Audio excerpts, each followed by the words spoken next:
दोस्तों आप देख पा रहे हैं यह 12 वाट का एलईडी बल्ब है जो पूरी तरह से डेड कंडीशन में है। दोस्तों आमतौर पर देखा जाता है कि जो एलईडी बल्ब होता है उसमें या तो डीम प्रॉब्लम ज़्यादा आता है या ब्लिंकिंग प्रॉब्लम ज़्यादा आता है। लेकिन दोस्तों ये जो बल्ब है ये बिल्कुल भी कोई तरह से प्रतिक्रिया नहीं दे रहा है। तो अगर आपका एलईडी बल्ब पूरी तरह से डेड कंडीशन में होता है तो आप उसका रिपेयर कैसे कर पाएंगे ये मैं आपको बताने वाला हूं। तो सबसे पहले मैं आपको चेक करके दिखाता हूं। तो ये इस होल्डर में सप्लाई आ रहा है कि नहीं ये आपको चेक करा देता हूं मैं दूसरा बल्ब जलाकर। तो आपने देखा इस होल्डर में सप्लाई आ रहा है। तो मैं इस खराब बल्ब को जलाकर दिखाता हूँ। आप देखिएगा इसमें लगा दिया हूँ, ये अब नहीं जल रहा है दोस्तों क्योंकि ये ख़राब कंडीशन में है। तो अब दोस्तों ये ख़राब है तो सबसे पहले आपको क्या चेक करना चाहिए। तो सबसे पहले तो आपको बल्ब के डिफ्यूज़र को ओपन करना है। ओपन करने के बाद इसका जो असेंबली है उसको आपको मैन्युअली चेक करना है। कोई फटा हुआ कोई काला तो नहीं पड़ा हुआ है तो ऐसे चेक कर लेना है। तो यहाँ पर मैं आपको सप्लाई देकर चेक करके दिखाता हूँ। ये सप्लाई दे दिया। अब उसके बाद मल्टीमीटर लेना है आपको और डीसी रेंज 1000 में सेट कर देना है और इसका वोल्टेज चेक करके देखना है कि वोल्टेज आ रहा है कि नहीं आ रहा है। ठीक है, तो चलिए हम यहाँ पर वोल्टेज चेक करते हैं। तो आपने देखा इसमें किसी भी तरह का कोई भी वोल्टेज नहीं आ रहा है। अगर आपका बल्ब में कभी वोल्टेज नहीं आता तो इसका प्रॉब्लम इसके ड्राइवर से होता है। दोस्तों यहाँ पर ड्राइवर में अब क्या फॉल्ट हो सकता है जिस कारण से इसमें वोल्टेज नहीं आ रहा है और हमारा बल्ब नहीं जल रहा है, उसको जानने के लिए यहाँ पर हम इस ड्राइवर को ओपन करेंगे। तो आपको प्लायर ले लेना है। इस तरह से आपको B22 में फंसा कर आपको ऐंठ कर इसको निकाल देना है। आप इसको दोबारा आसानी से लगा भी सकते हैं। ठीक है, वायर टूट गया कोई बात नहीं, आपको नया वायर जोड़ना पड़ेगा लास्ट में। अब यहाँ पर आपको एक स्क्रू ड्राइवर लेना है, पीछे से धकेलना है हीटसिंक को। अगर धकेलने से नहीं निकलता तो आप ज़मीन पर रख कर इस तरह से ठोकेंगे तो ये हीटसिंक के साथ साथ इसका ड्राइवर आसानी से निकल जाता है, जैसे कि आप देख पा रहे हैं ना।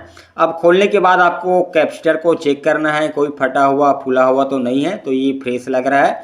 अब बाकी के कंपोनेंट को चेक करेंगे तो यहाँ पर आप देख पाएंगे ये जो MOV है दोस्तों ये फटा हुआ है दोस्तों यहाँ पर। और जो रजिस्टेंस लगा हुआ है जो फ्यूज के तौर पर लगाया जाता है इनपुट में, ये भी ख़राब लग रहा है। हम इसका रेक्टिफायर को चेक करते हैं ये फटा हुआ है कि नहीं। ये फ्रेश तो लग रहा है, ये फटा हुआ तो नहीं लग रहा है दोस्तों। ये जो MOV जो उसका यूज किया जाता है जो सर्किट के प्रोटेक्शन के लिए यूज किया जाता है, अगर कभी हाई वोल्ट आ जाता है, ओवर वोल्टेज अप डाउन होता है तो ये फट जाता है और सर्किट को ख़राब होने से बचा देता है।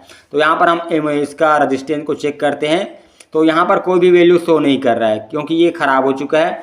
हम दूसरे रजिस्टेंस को चेक करते हैं, इसमें भी कोई वैल्यू शो नहीं कर रहा है। यानी कि दोस्तों इसमें दोनों रजिस्टेंस ख़राब है और ये MOV ख़राब है। दोस्तों MOV ख़राब तब होता है जब शॉर्ट सर्किट होता है या ओवरलोड होता है। यहाँ पर हम चेक करेंगे रेक्टिफायर के आउटपुट में चेक करेंगे, शॉर्टेज नहीं आना चाहिए। यहाँ पर कोई शॉर्टेज नहीं आ रहा है, यानी कि हो सकता है हमारा रेक्टिफायर ख़राब ना हो। लेकिन हम क्या करेंगे, सबसे पहले ये दो रजिस्टेंस और एक MOV को निकालेंगे, चेंज करेंगे। तो मैंने इसको सर्किट से बाहर निकाल लिया है। अब ये आपको कहाँ से मिलेगा, किसी भी ख़राब LED बल्ब के ड्राइवर होगा तो आप उनसे निकाल सकते हैं। ये हर LED बल्ब के ड्राइवर में होता है, यहाँ पर आप देख सकते हैं। तो हम इन तीनों चीज़ को निकाल लेते हैं। ये मैंने उस ख़राब ड्राइवर से निकाल लिया है, एक MOV 2 रजिस्टेंस। अब इसको हमें उसमें लगाना है। तो लगाने से पहले आपको चेक कर लेना है कि सही है कि नहीं। तो मल्टीमीटर को बजर मोड में सेट करना है। अब हम रजिस्टेंस को चेक करेंगे। आमतौर पर यह 100 ओम के आसपास का होता है, अंदर का होता है। तो चलिए हम इसका वैल्यू चेक करते हैं सही है कि नहीं। तो यहाँ पर आप देख सकते हैं यह 24 ओम का रजिस्टेंस है। ठीक है, ये कोई बात नहीं, चल जाएगा। हम दूसरे रजिस्टेंस को चेक करते हैं, ये 102 यानी कि 100 ओम का रजिस्टेंस है। तो ये एक कम है एक ज़्यादा है, कोई दिक्कत नहीं होगा, आप लगा सकते हैं। अब MOV को चेक करेंगे, ये शॉर्टेज नहीं बताना चाहिए, नंबर नहीं आना चाहिए। तो आप देख सकते हैं कोई भी नंबर नहीं आ रहा है, इसका मतलब MOV एकदम सही है। अब हम इन तीनों चीज़ों को हमारे इस ड्राइवर में लगाएंगे। इसको आप उल्टा सीधा कैसे भी लगा सकते हैं, इसमें प्लस माइनस नहीं होता है। तो यहाँ पर हमने रजिस्टेंस और MOV का लगा दिया है। अब एक इनपुट वायर जोड़ लेंगे अलग सा चेक करने के लिए। यहाँ पर मैंने एक वायर जोड़ दिया। अब हम इसमें अपने सीरीज बोर्ड में चेक करके देखते हैं। ये स्विच को हम ऑन करते हैं तो आप देख सकते हैं हमारा LED बल्ब अब ग्लो कर रहा है। यानी कि दोस्तों जो भी इसमें प्रॉब्लम था, इसका MOV फट गया था और रजिस्टेंस उड़ गया था। जिस कारण से हमारा जो एलईडी बल्ब का आउटपुट में कोई भी वोल्टेज नहीं आ रहा था, ख़राब हो चुका था। तो इसका रिपेयर इस तरीके से हमने दोस्तों करके आपको दिखा दिया है।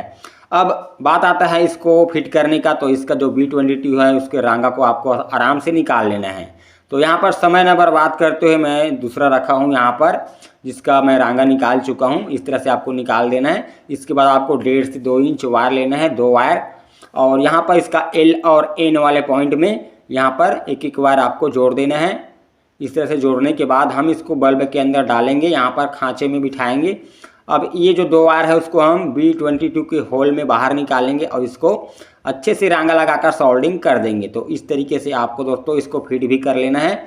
अब जो एक्स्ट्रा वायर इधर दिख रहा है उसको आपको अंदर ढकेल कर इसको आपको प्रेस कर देना है। नीचे रख कर इस तरह से प्रेस करेंगे तो ये आसानी से इसका B22 लग जाता है। अब इसके बाद इसका डिफ्यूज़र को हम लगाएंगे और आपको एक बार और चेक करके दिखाएंगे। तो चलिए हम इसमें होल्डर में लगाते हैं। तो आप देख सकते हैं यहाँ पर हमने सप्लाई दे दिया है और हमारा बल्ब एकदम ओके हो चुका है। तो इस तरीके से आप एलईडी बल्ब का रिपेयर आसानी से कर सकते हैं।